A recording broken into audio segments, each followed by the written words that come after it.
Hello everybody and welcome back. Good to talk to all of you again today, and today we are looking at the Tier 6 Premium German battleship, the Prinz Eitel Friedrich. The ship is currently a work in progress, which means that anything I talk about in this video can and potentially will change by the time this ship hits the live servers. So, what can we discuss with relation to this ship? I guess first things first, let me start with an overall opinion, and then I'll explain why I got to this kind of opinion. I like the ship. I like the Prinz Eitel Friedrich because this is a ship that is both different from its tech tree counterpart. It's fun to play. It's not overwhelmingly overpowered, nor is it massively underpowered. In a way, she's kind of like the way Massachusetts is. You know, a ship that is... It's just nice. It works. It has her own playstyle, and it's not like she is needing all the gimmicks or whatever to make her a fun ship or an engaging ship, whatever. She just has her own little thing going for her, and I really like that. I like a ship that doesn't require 3 different gimmicky consumables to make her different. You know, I like ships that are... They're balanced. It's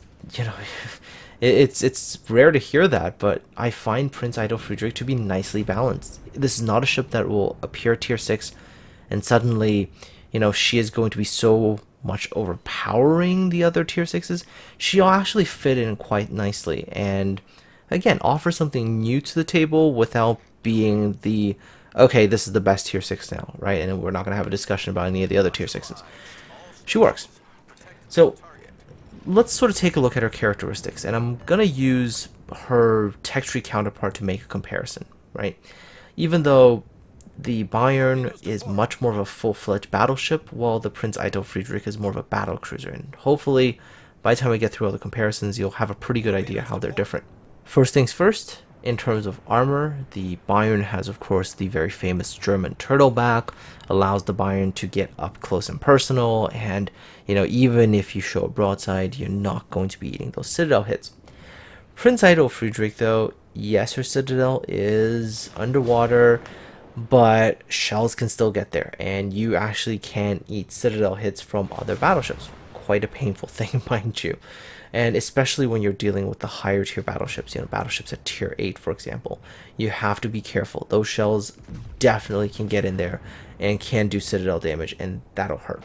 And that's really the first sort of indication you're going to have that, oh, the Prinz Eitel Friedrich is going to be different than the Bayern. So, aside from that, everything else-wise about her survivability, HP pool-wise, she's very similar to the Bayern. Her torpedo protection is actually pretty good at 30%. Once you have the damage control module and everything. Going to her main guns, and that is another difference, right? The Bayern has 380mm guns. Yes, they have the crappy air drag, and downrange are not the greatest shells. The same problem, by the way, affects the Prinz Eitel Friedrich. Downrange, not the best shells in the world. They do tend to be a little bit sluggish, ballistically speaking. But Prinz Eitel Friedrich has 350mm guns, and the big difference there is the Bayern's 380s can overmatch. So in close range engagements, the Bayern can overmatch tier 6, tier 7 battleships with 25mm barrels, but for the Prinz Eitel Friedrich you cannot. 350mm guns, the AP is not going to overmatch, which means that if the enemy battleship goes head to head with you and angles you correctly, you're not going to be doing all that much damage, which therefore should tell you that the playstyle between this ship and the Bayern is going to be quite different. The Prinz Eitel Friedrich really has to depend on 2 things: her speed and her concealment in order to get onto flanks and then shoot at ships that are giving you broadside. But before I get into that, other few things I gotta point out, one of them being 350mm guns on this German battleship has better Sigma than the Bayern, by the way. 2.0 Sigma compared to 1.8.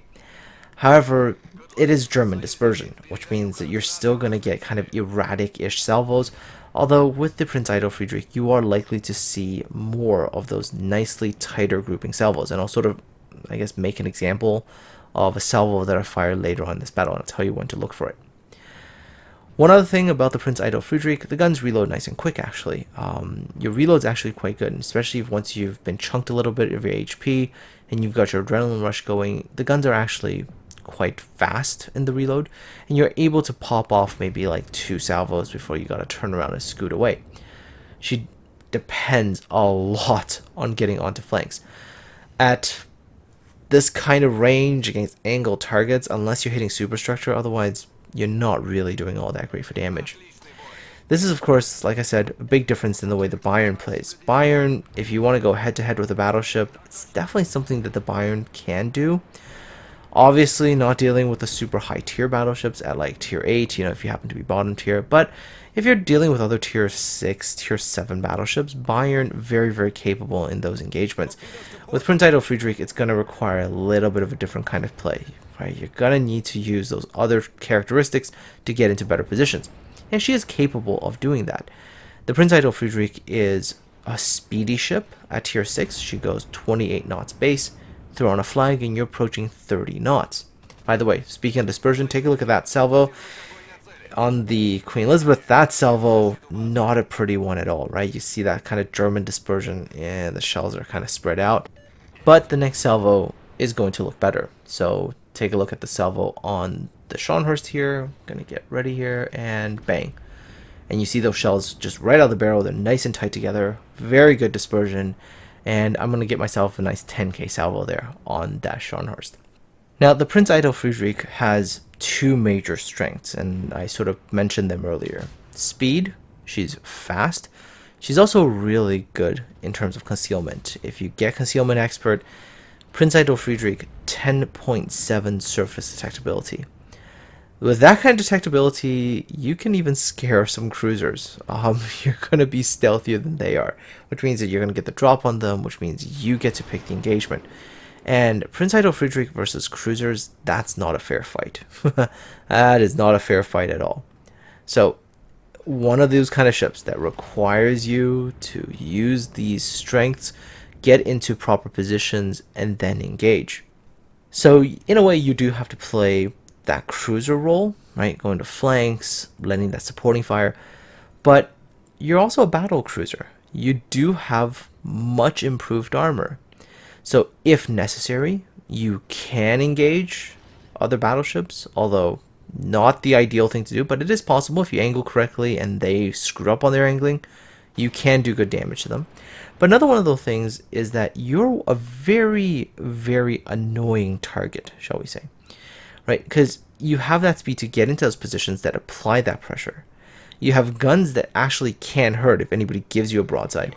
Yet, you're also got essentially battleship level armor. And if you angle correctly, it's not easy for the enemy ships to nuke you.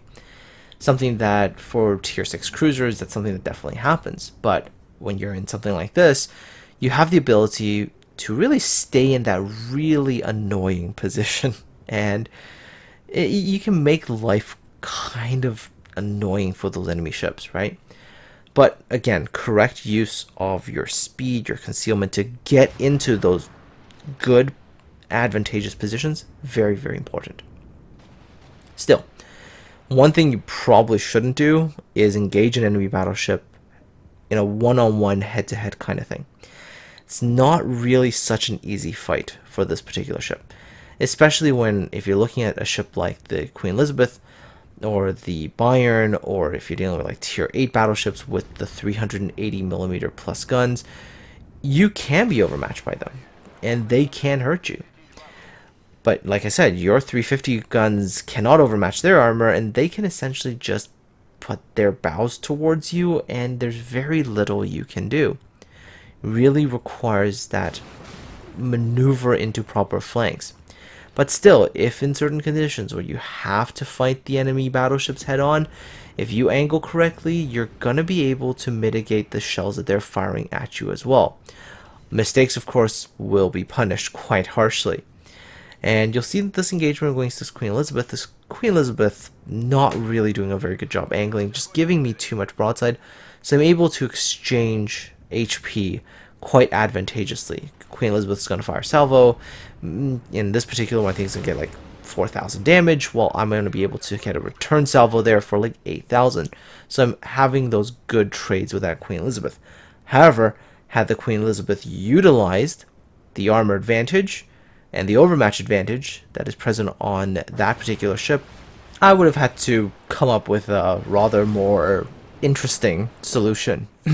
You know, make my ship the torpedo kind of thing. So definitely requires that kind of playstyle that, you know, you have to position correctly, you have to know where to maximize your impact.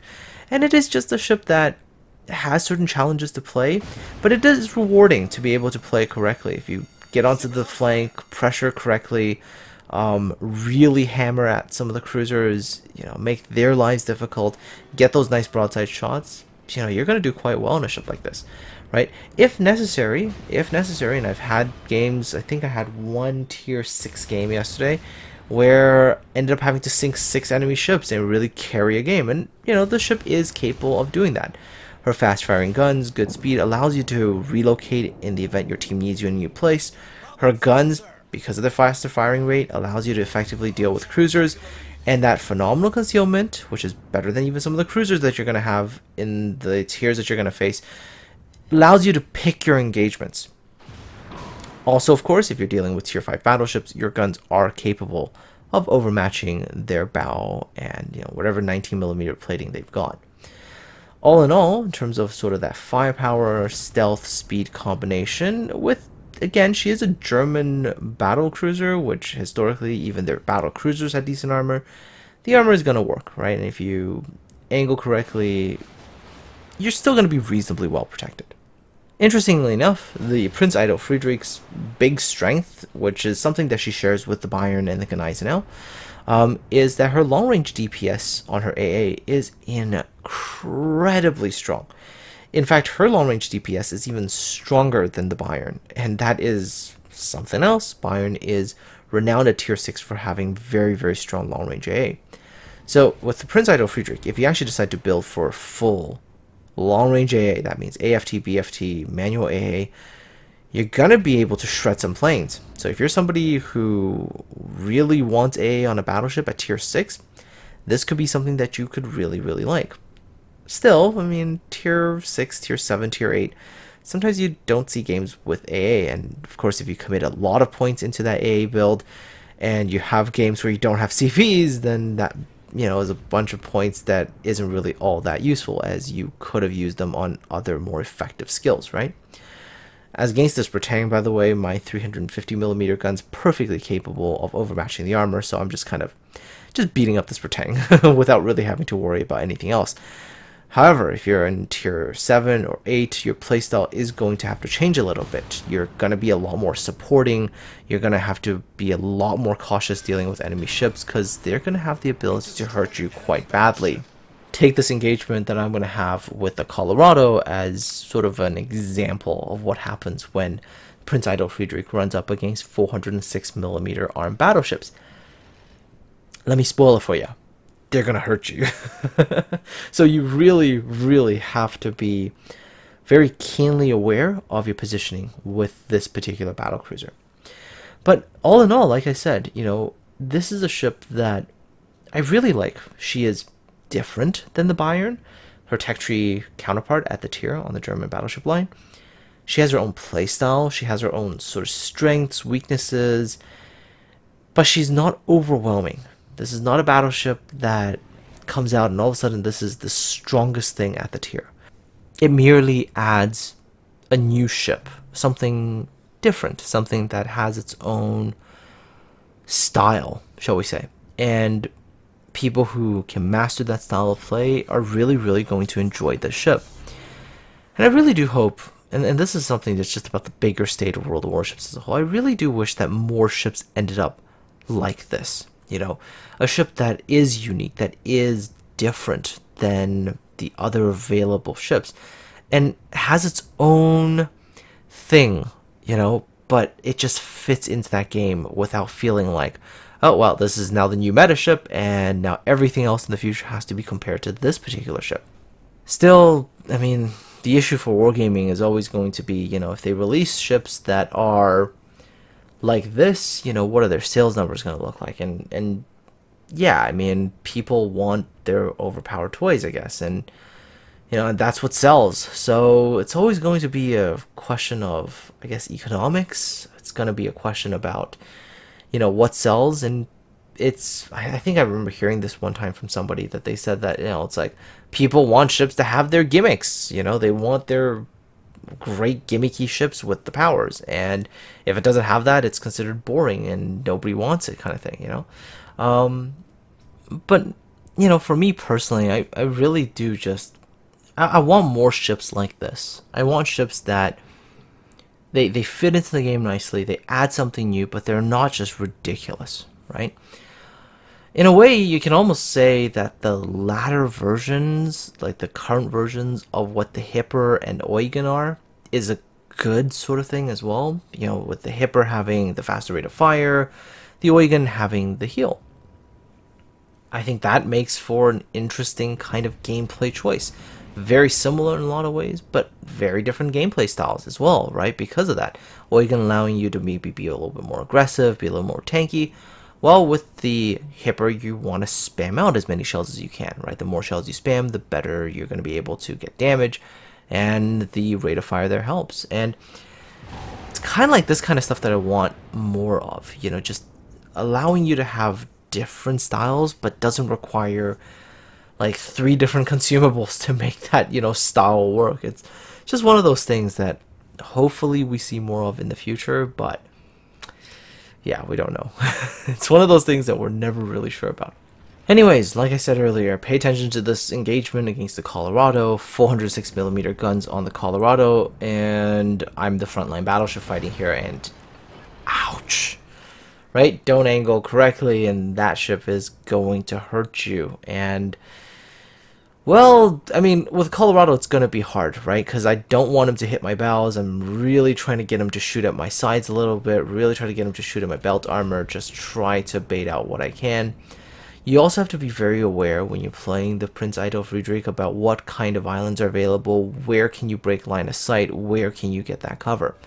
So here for me, I know that there's an island in the middle here. I see that the Colorado's turned away, so I'm like, alright, I'm going to try to get behind this island and get some cover.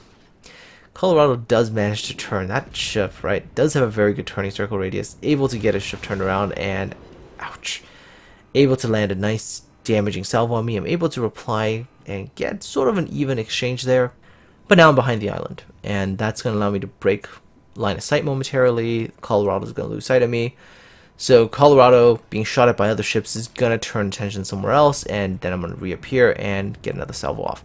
Again, you'll see sometimes the salvos nice and tight, some of the salvos a little bit crazy. Anyways, there we go. Colorado goes down, and that's pretty much the game. The last enemy destroyer I'm never going to see, and basically we're just going to win when the time runs out. And here we have the final battle results screen. So in this battle, 145,724 damage on 100 hits. I actually have no Citadel hits at all in this game. Managed to sink 1 enemy ship, although you saw like 2 of them. People were able to get the killing blow on them. 349,000 credits earned, 5,120 experience. So all in all, they're not too bad. Next, let's take a look at the base experience earned in this particular battle, and base experience 1,681, and of course we're talking about a tier 7 battle in this particular case. So that's pretty solid amount of base experience. Moving on, let's take a look at the detailed reports to see where most of the damage is coming from, and you'll notice that most of my damage did come from the battleships, the Bretagne, the Huey, the Colorado, the Scharnhorst, a little bit of damage on the Destroyer and the Pensacola. All the damage there coming from armor piercing, 1.433 million potential damage, which is pretty good, you know, 74,000 damage actually taken. Again, battle cruiser, right? In terms of credits earned with premium, 270,333, without premium, 153,991. Kind of typical of tier 6 premium battleships. Anyways, what do you think? Do you like the looks of the Prinz Eitel Friedrich? Do you not like the way she looks? And also, what do you think about that whole concept of having ships that are less gimmicky, with less of those gimmicky consumables, and more ships like this? Let me know your opinions and thoughts in the comment section below. Aside from all that, folks, take care, have yourselves a good one, and I'll talk to all of you again next time.